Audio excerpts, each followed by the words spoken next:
Hey, welcome to another episode of the Tasmeem podcast. My name is Mikey Mhenna.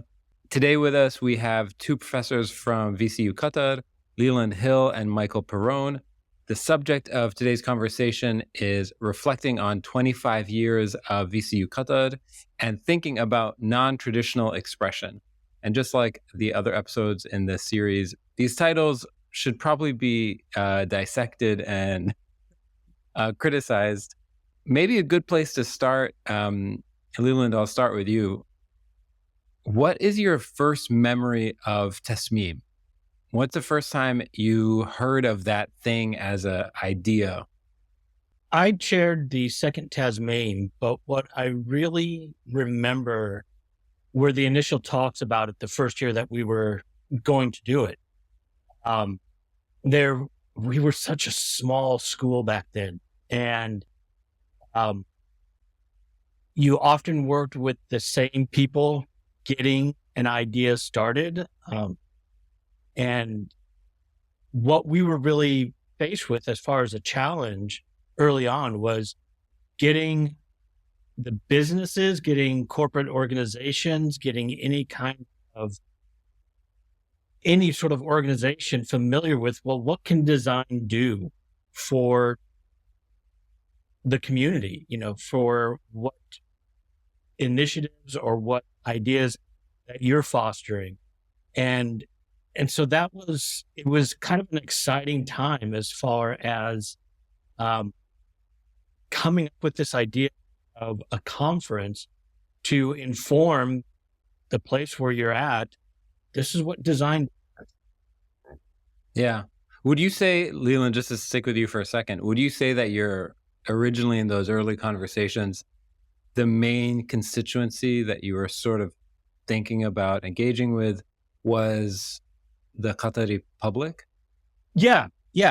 Because this was, especially with graphic design, we had a number of students that kind of thought what they were in school for was to be some of these sort of Photoshop editors that they had seen around Qatar. And from what I understood, it was the same thing with fashion design, where it's like we had a number of students whose parents weren't really wild about them going into fashion design because they interpreted fashion design as, so you're training to be a tailor, and was trying to inform the community. It's more about that. And so early on, with a number of the people that we had involved, such as Donna Duffett, who was our events coordinator at the time, her job, along with another individual, Abdulaziz, that worked with the ministry, it was their job to, how are we going to get the businesses, the corporate places to come to this and find out about what design can do for them.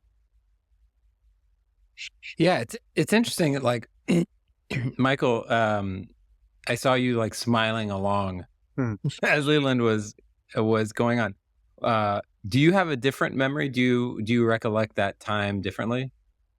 Well, actually, I wasn't here when Tasmeem first started. So we're talking about 2005, I think, Leland? 2004. Yeah. That. Early on. So what was your first impression?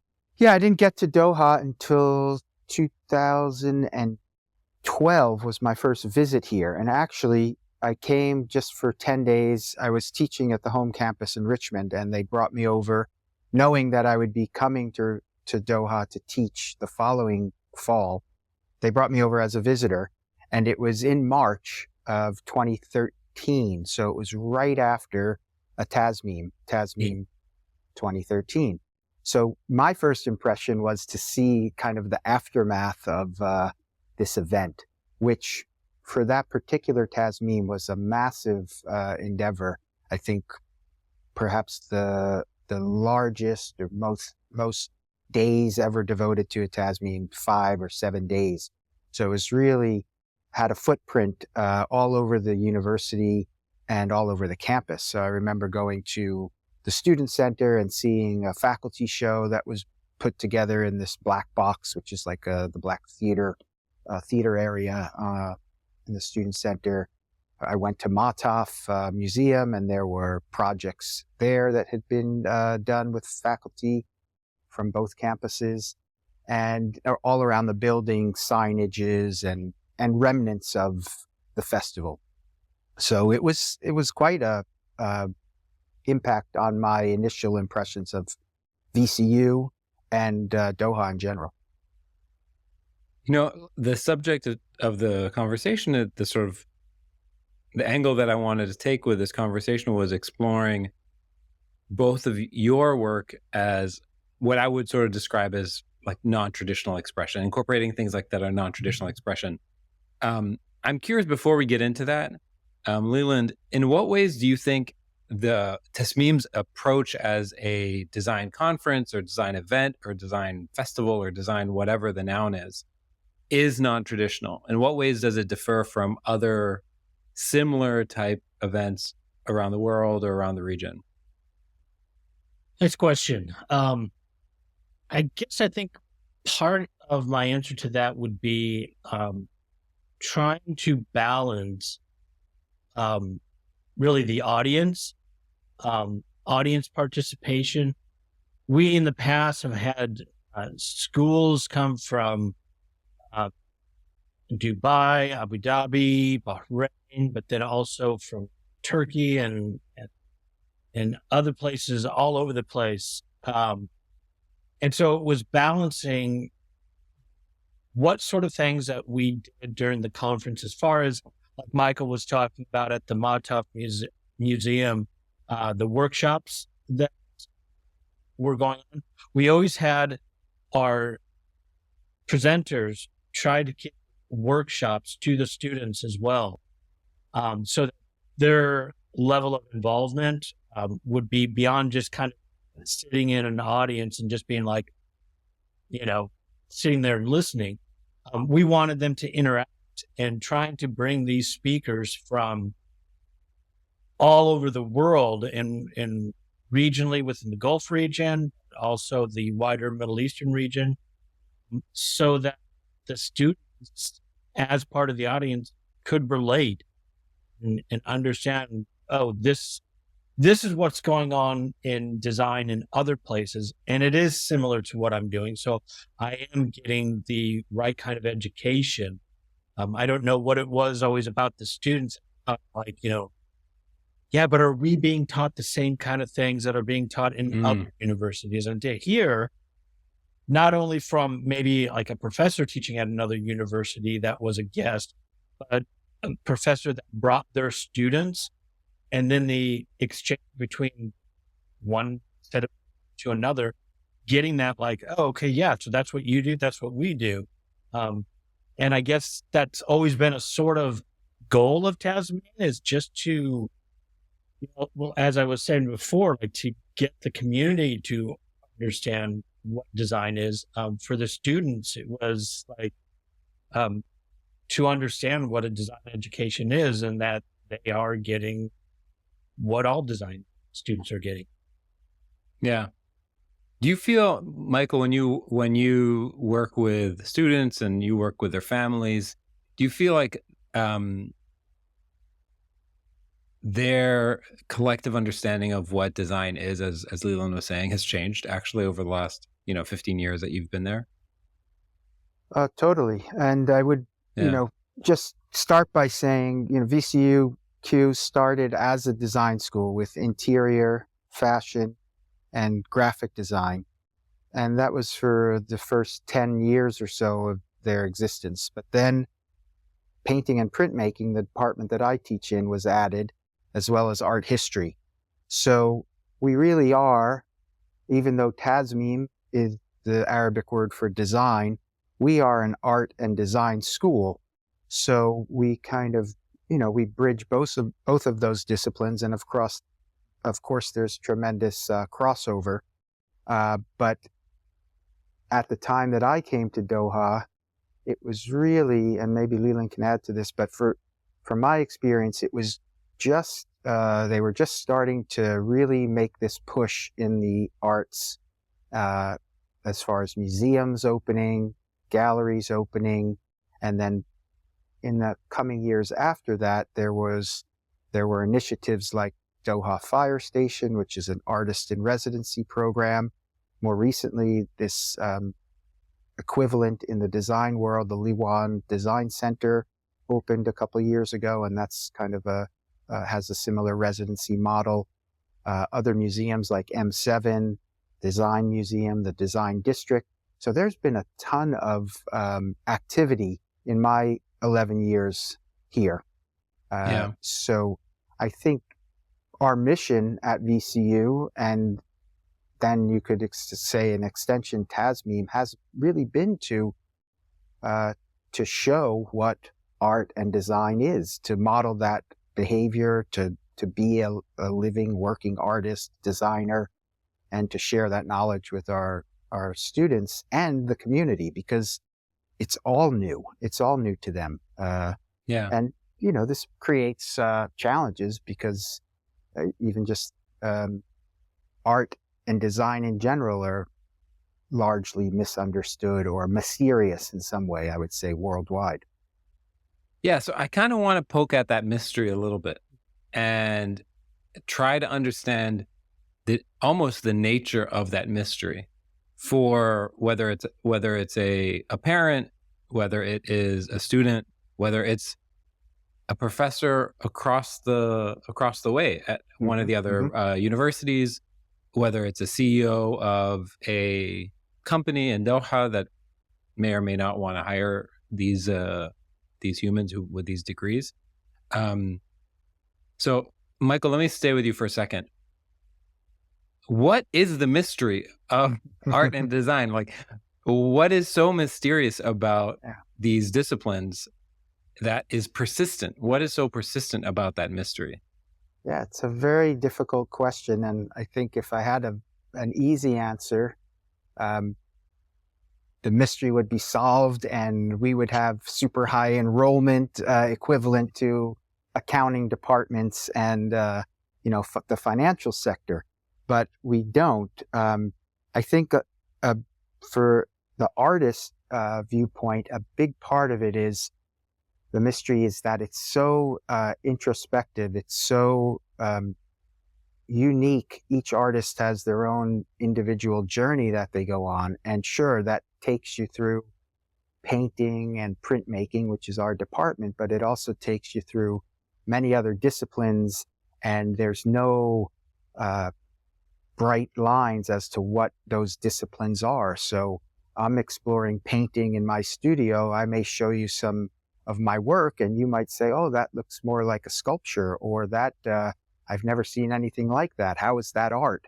And I might not even know the answer to that question because I'm trying to figure it out myself through my own personal and creative journey. Sure, we have some guidelines from history to guide us, but we're also trying to create new ways of thinking, new modes of expression. So we don't really have a completely firm grasp on those things. Yeah. And it's hard to talk about. The other thing is, both Leland and I, our disciplines, they're visual disciplines and they're there for a reason. And maybe one of the reasons is because you can't say it in words. You're doing it with images, color, form. And therefore, when you try to explain it in words, either written or verbal, you never fully get at the essence of it. Yeah. As you were talking, I was thinking to myself, if I asked that question to every single professor at VCU, would there be a diverse set of answers? Not in terms of the composition of the answer, but of the actual substance. Is there real disagreement? Like you were mentioning, at some point they established an art school, right? Did that fundamentally change the nature of what VCU Qatar was as an institution, its ethos, its meaning, its legacy, the vibe on campus? I mean, I would imagine that was a pretty pivotal point. Leland, I assume you were there from before and after. Did that sort of change the direction of the institution? Yeah, I definitely think it did. I mean, for one, brought up a question that so many students have from the very beginning until the end of their time at VCU. And the question is, well, what's the difference between being a designer versus being an artist? And, I mean, that's trying to approach that question is, I think one of the interesting things about being a professor. And I often to say whenever my students ask that question, I say, well, graphic design is thinking in relations. How does this thing here relate to this thing there? And in trying to answer that question about, well, what's art, what's design? It's like, well, said what design is. It's thinking in relation. How does what you do in design relate to what someone might want to do as an artist?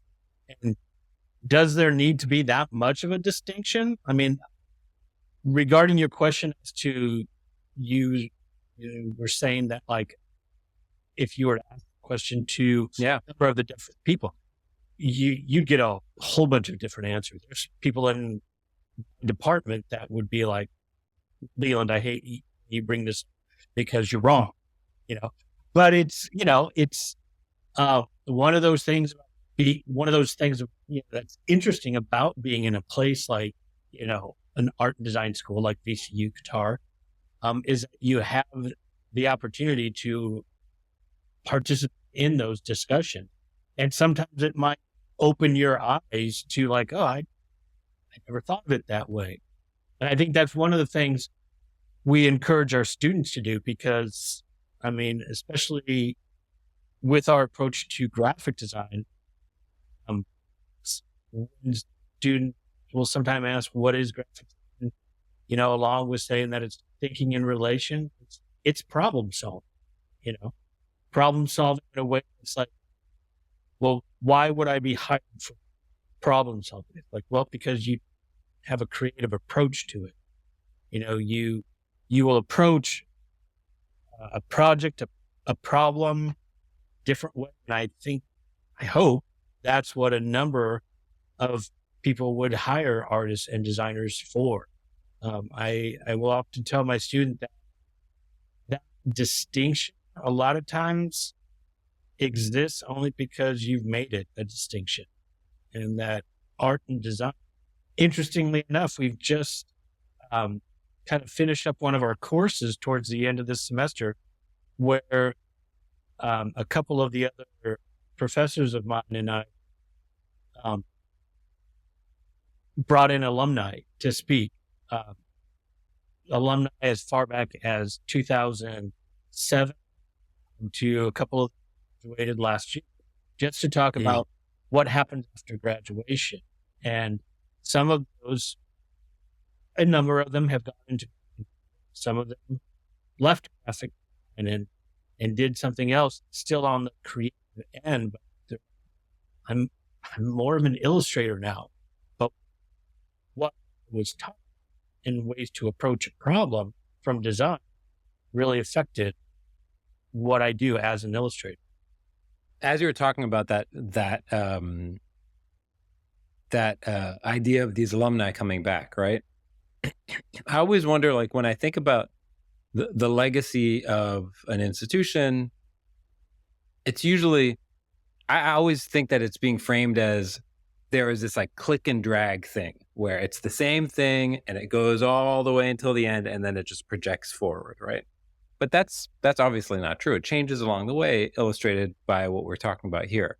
I wonder, when those alumni come back from 2007 or from any of these years, do they come back and they think to themselves, this is totally different? Oh, that's all they say. Oh, it was totally different when I was here.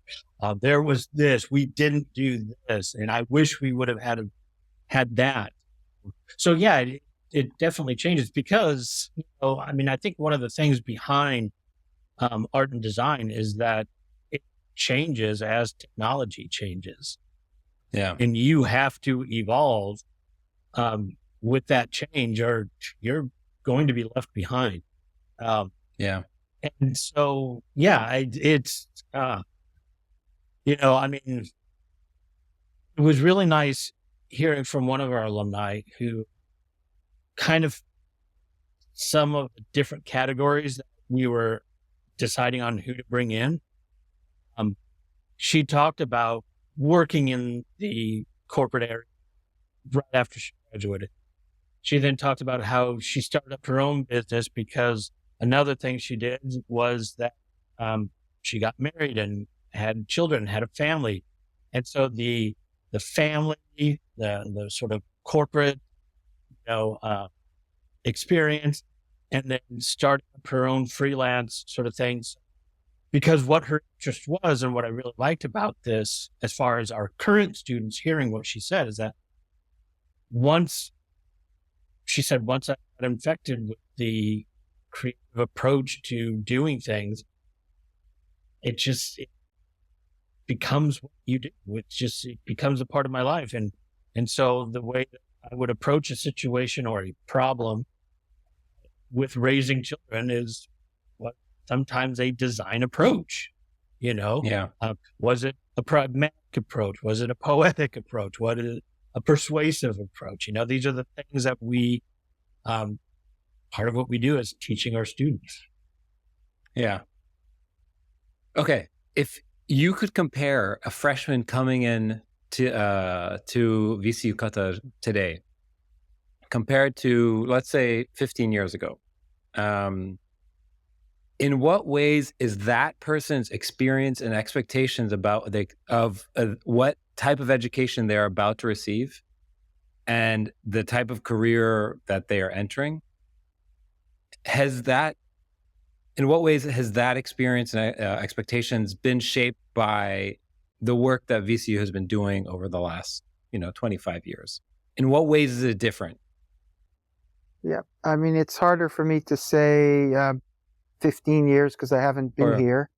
Since but your 11, first year, yeah, 11 years. And I mean, it's a big question. And in some ways, I would say it hasn't changed at all in kind of the students that are coming into our department, painting and printmaking, want to be artists. And there is kind of a common idea of what an artist is, working in the studio, creating paintings, creating sculptures, creating artworks. So that hasn't changed so much. But I think maybe what has changed is like something Leland talked about is just technology and some of the possibilities of how you can make those things, how you can create. And some of that has to do literally with technology that has been developed, in the last 10 years, and more recently even AI. Some students using things like just your cell phone as a tool to take pictures, to keep a digital sketchbook. And then back to what I was saying before about the changes in Qatar of the rapidly expanded creative economy that's here through the museums, through the design district. There's opportunities now for our students to see themselves as museum employees, curators,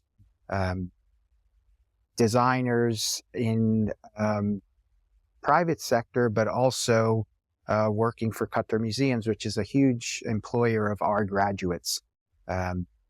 Constant new events coming online here. The expo that's happening now, of course, the World Cup was the major occupation of the last 10 years or so. And now we have a new quadrennial that's going to be coming. We have a design biennale that's happening later in the year, next year. So there's so many new events, and our students are the ones that are being funneled into those positions in many cases. Yeah. So I think Leland, some of that infrastructure wasn't here Mhm. 10 or 15 years ago. There was one museum. There were no events. Everything was kind of still being built, literally the buildings, the roads, to some extent. Yeah. Leland, what about you? Do you also feel like in some ways they're exactly the same, but in some ways they're entirely different?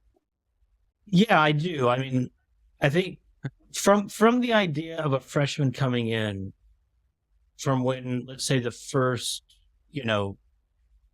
10 years that I was here,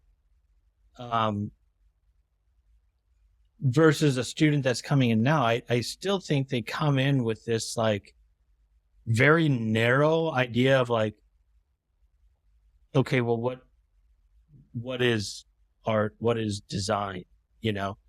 And I think going through our programs, whether it's any of the design programs or any of the art programs, it opens their mind of like, when I talk to my students, I'm like, one of the things that you have to start thinking about as you're going through your education is to keep in mind that like the umbrella of what graphic design is huge, and you can't do it all. You have to make a decision about, this is the type of graphic design that I want to. I either want to work, maybe in retail design, where it's a little combination of graphic design and a little bit of interior design, or I want to work with more web-based sort of screen graphics, or am I going to be more of a print person? And is print almost non-existent now? And having to have them ask those questions of themselves to really give an sort of introspective look at like, what am I here for? What kind of designer am I going to be? And I do think that, kind of bringing it back around to Tasmeem, that is often an opportunity that they get to explore from people that are doing it, and talking about what was their experience like. How did they get started? How has the journey been since it started? What are the complications from whether it's a design or art sort of background versus a business sort of background? Because with design, a lot of times it's a combination of, you might need a little understanding of the business side behind it to do it. Yeah. Talking about Tasmeem specifically, Leland, here's a question for you. Let's say you got an email tomorrow in your inbox that said, from this day forward, there will be no more Tasmeems. What do you think would we most stand to lose if the entire series was stopped? What are the major things that would be lost if this entire institution didn't exist, Tasmeem specifically? I think one of the things that Tasmeem does is that it's this, cheesy as it may sound, it's this thing that brings a bunch of people together. Within the school, I mean, there's no doubt about it. You could go around the school and there's going to be a lot of people that will be like, oh, Tasmeem is such a pain to do. It's a lot of work, but after every Tasmeem, there is just this sort of heightened sense of excitement about like what's possible from our students, definitely, but also there's, bringing in people, especially the first few years that I was here, you kind of felt cut off from the design world, because you're in this small country, still developing country, if you will. And you were like, I feel cut off from what's happening in design and how it's being shaped. And I don't so much have that anymore. But bringing these people in, bringing other students in, and just seeing the collaborations that have come out of that. I mean, even stuff as simple as I was speaking earlier about the alumni that we were bringing in. One of the alumni that we brought in, she did an internship in Spain because of one of the Tasmeem. They were from Spain, and at Tasmeem, she was like, I would love to work at your space, all of that. Do you offer internships? And like, of course. And she was like, Leland, could I do my internship in Spain? I'm like, of course you can, That has more to do with, are your parents going to let you? And, her parents were 100% behind her doing that. We've had students do their internships in New York, Japan, Spain, all over the place. And some of those did come out of a Tasmeem. So, I mean, I think that's what would be lost if it suddenly was gone. There's opportunities. Michael, do you have a different answer to that question? Not so much different. I mean, I think that's one of the main components of Tasmeem that I would agree with. It's just bringing new people, new ideas, often experimental ideas. And we have that amongst our faculty, of course, but after you are around a certain faculty for a few number of years, you get to know their ideas, and it's wonderful. But then you get this very concentrated 3 or 4 days where you get new people in with new ideas, new approaches. Many of them are leading practitioners in their field, so they're doing experimental things and things that are unique. So it really is, like Leland said, it's a great motivator for the students and for the faculty just to kind of be re-exposed. It's like a shot of adrenaline in the creative sense, and then it carries us on, moving our ideas forward. But maybe, sorry, maybe if you, I'd be curious, especially just for the listeners. Do you have a specific project that you've worked on as part of your personal work that you can sort of trace the genetic, the genes to, this Tasmeem, whether I was organizing it or just a participant, that's where this idea sort of incepted? It's a good question, and I'm thinking. I mean, I think for myself, I would say I don't have a super specific answer, but I do have this idea where I'm a painter, not a traditional painter, but I'm what I would call a conventional painter. I put paint on a substrate, a panel, a canvas, etc. I also do sculpture, small sculptures. And I think for me, something that Tasmeem has always brought is, not to keep harping on this technology, but it always seems to have a technological component, bringing in practitioners that are doing new things with new technologies. And so, for example, we've been exposed to 3D printing with clay and other digital approaches to art making, which again now are commonplace in art galleries, art museums, art schools. But maybe in 2012, 2013, were still kind of new ideas. And I think in my own practice, it's given me that motivation to look into those things. I'm not going to say that I'm a digital fabricator, but I have used digital fabrication in my practice. And I think, some of that motivation definitely comes from Tasmeem. Yeah. Leland, what about you? Yeah, there was a Tasmeem that we had that definitely sparked a number of conversations that then later on throughout the semester and then the following years, um, it was a Tasmeem that we had that the main sort of theme of it was sustainability.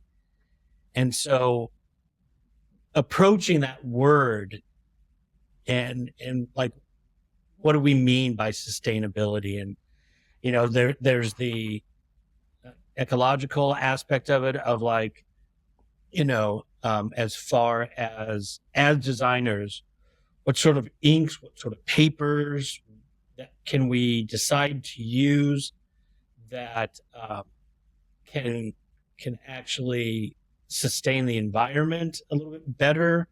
And it got a lot of students interested in well, what choices can I make, and at what level am I going to actually be able to implement that if I'm starting out fresh from school? Um, and and a lot of times we're like, the way to do that is simply by starting up the conversation, because that's what Tasmeem is. It's just a series. It's not just what it is, but it is a series of conversations. And so to enlighten yourself with the knowledge that you got from a design conference and bring it back into what you're doing. Um, and I think it still is, it's something that, we still talk about with our students. And it's been, almost like, 15, 18 years since that particular Tasmeem that I was talking about, where, that needs to be a part of, excuse me, of what you're thinking about as far as what materials you're going to use as a designer. Yeah. Yeah. It's interesting. When you were like in middle school and you would see your teacher at the grocery store and you'd be like, do you go to the grocery store? Right? I'm shocked you exist outside of the walls of my school. Yeah. Precisely. I'm shocked that you exist outside the walls of my school. To what extent do you think Tasmeem gives your students an opportunity to see that you exist outside the walls of your school and to see their own professors work and talk to their colleagues from around the world? To what extent is that part of the sort of magic trick of it? Well, there's been times where some of the professors, like I spoke at one of the Tasmeems later, because it was, regarding a project that we were doing that somebody that used to work here, a colleague of mine, Kelly Beaverford, she's back in Canada now and has for several years, but she went back and started these projects, service learning projects in different countries like Turkey or Ghana or Uganda. And she asked myself and then another colleague of ours to join with her with some of our students to spend 5-6 weeks in a country where you're not necessarily doing like, the projects that we were doing would be like, okay, we're going to build a tea house for a community in a small village in Turkey, or we're building dorms for these students in a school in Uganda. And what the hell does graphic design have to do with that? But it was this idea of like, the sort of globalization of design and, what you can do as a designer, as a creative problem solver. That's what we can do. And it's letting them know that, yeah, maybe your job doesn't have to be a web-based job or a print-based job that is the traditional graphic design sort of position. You can bring a lot to other sort of areas of the industry or NGOs or whatever. Yeah. So this idea of sort of like non-traditional, Michael, you captivated me a little bit when you said I'm not a traditional painter, but I'm a conventional painter, right? And so both of you, I think, are doing some things at VCU and with your own practices that are not the traditional that don't fall under the traditional or the stereotypical image of what somebody who works at a design or an art school does, right? For us normies who are not sophisticated, this is not the image that sort of shows up in our heads, right? This idea of conventional painting or the comics lab, Leland, that you work on. I wonder, in what ways have those projects sort of been given space to breathe at VCU over your tenure? I mean, when you first showed up, Michael, when you showed up originally, did you feel like you were being put in a very tight box, and has that box expanded slowly over the years? I think so. I think it's expanded for me personally because of certain opportunities that might have been available here that might not as easily have been available other places. So for myself personally in my research and artwork, public art has been something that's relatively new for me, but has only really entered my thought process because of being here and in Qatar, and there being a real push for public art programs.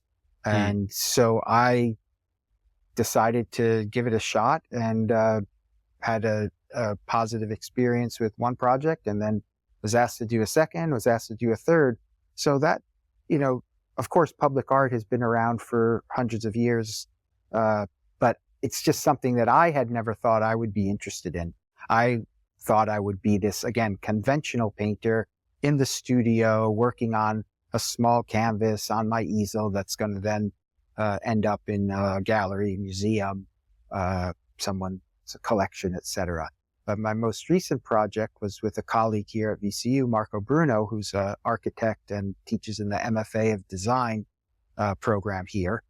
And we worked together where Marco had designed these shelters for cricket players that have weekly games just out in empty fields around Qatar. And it's usually the community from Southeast Asia, the workers that only get that one day off and don't have a fancy field to play on. Most of the time don't even have some kind of shading to stay out of the hot sun. So Marco came up with this design for shelters that can be portable and taken down. And he wanted me to get involved to liven up the shelters with painting. So I started painting with auto paint airbrush. And, first time I've ever done that, and first time I've ever worked that large outside in nature and, painting a structure that is bigger than most of my studios. So that was really exciting and something that, again, would not have probably come into my practice if I weren't living here. So the box has literally gotten bigger. Yeah, the box is big, and I'm painting the box outside. Exactly. So cool. Leland, what about you? I'm curious about the reception of when you started the Comics Lab, and sort of how much traction it's gotten over the years, and how people's conception of that being a legitimate scholarly endeavor has changed over the time. Well, I mean, that's definitely one of the big points about it when you speak of the legitimacy behind it. I'm very fortunate when it was approached to me because of my interest in comics, and I'm certainly one of those people that don't hide that or anything. I'll announce myself as a big geek or nerd at any point, because I don't want to talk to people who aren't going to talk to me because of that. And so somebody that I work with, Mike Wertz, who interestingly enough works in the library, approached me with this idea of let's take apart of the library that we have a few books in that a lot of the students are interested in. And let's order more books and make a space within the library that deal with graphic novels and comics. Because he knew about like some of the electives that I've taught. I've greatly enough had a chair over the last few years that is very open to like all areas of research or whatever it is that you're interested in. And again, with what I said before of graphic design is thinking in relations, it's like, well, what are comic books? Well, something that comic books could be just a simple way of putting what we have in our department before these titles of courses like visual narrative or sequential narrative. And it's like, ooh, that sounds fancy. It's like, hey, guess what? It's comic books. That's it. It's panel after panel and how you design those panels to tell a story. There's so many people that when posed with the question of, well, what is graphic design to you? And they'll say, I'm a visual storyteller. I tell the story, whether it's a product that's trying to be sold or if it's a concept behind something to get more people to be involved in something. We are storytellers. And so I think one of the fun things is, starting up, an elective course that I had called comic book narratives, and being like, and sitting there waiting like, okay, am I going to be made a fool of when 2 people sign up for this class? Or is it going to totally change, people's perspective on it when it's like, hey, once again, my comic book narrative class is full and I've got 8 or 9 other students begging me to try to get into it. And I can't because that takes away from other elective courses and stuff like that. And, so it's one of those kind of great things of just hearing what the students are interested in, revealing to them that it's like, well, this thing that you're interested in, we already do it in graphic design. You just haven't put those pieces together yet where you're like, oh yeah, wait, comics are sequential narrative. Oh, okay. Yeah. Wow. So I could do this. Like, yeah, of course you could do it. Amazing. Yeah. Okay. I want to end with one final question about, I'm going to put you on the spot. Is there since both of you, I think, deal with, I don't know if you would describe this, but since both of you, I think, deal with humor in your work, is there a singular memory from your past years at any specific Tasmeem that just always cracks you up when you think about it? Me being up on stage. And just trying to communicate what it is that you do, whether it was some of the service learning things or, whether it's the comic book stuff and, being up and saying, yeah, I'm a nerd. But I do this other stuff too. And the great thing is that I'm finding ways of bringing both of those things together. And I think that's the kind of stuff that happens at a Tasmeem where whether it's you saying it or one of the other presenters talking about it, and the students, you see them there and they're just like, oh, this is what I could do. Yeah. Cool. Michael, what about you? Yeah. And I just want to back up Leland because he actually has a artist talk, I think called like I Am a Geek or something like that. Yeah. What is this stuff? So he's true to his words, but the thought that I had when you asked that question was the Tasmeem that I organized, where we had a photography group, an analog photography group come in, and we have a colleague, Margarita, who was instrumental in helping with that Tasmeem.